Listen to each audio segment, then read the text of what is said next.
Hello everyone, नीलम सिंह की recipe में आपका एक बार फिर से स्वागत है। आज मैं बताने वाली हूँ आपको बहुत ही यूनिक और ब्यूटीफुल सैलेड डेकोरेट करना, जो बहुत ही अच्छा है। तो चलिए स्टार्ट करते हैं। बताती हूँ मैं आपको सैलेड डेकोरेट करना बहुत ही सिंपल और इजी तरीके से।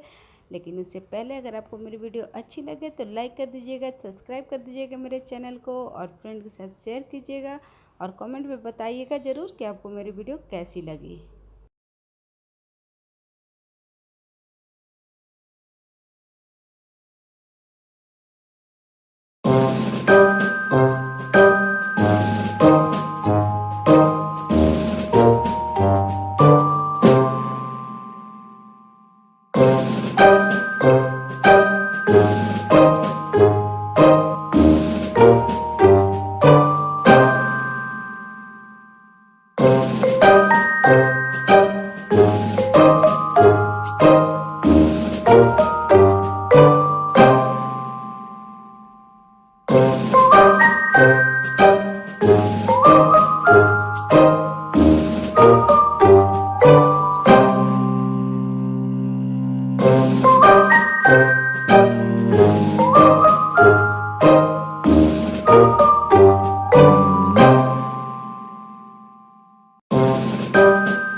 आपको मेरा सैलेड डेकोरेशन कैसा लगा? अगर आपको मेरी वीडियो अच्छी लगी हो तो लाइक कीजिएगा, सब्सक्राइब कीजिएगा, फ्रेंड के साथ शेयर कीजिएगा और कुछ और जानना हो तो कमेंट करना बिल्कुल नहीं भूलिएगा।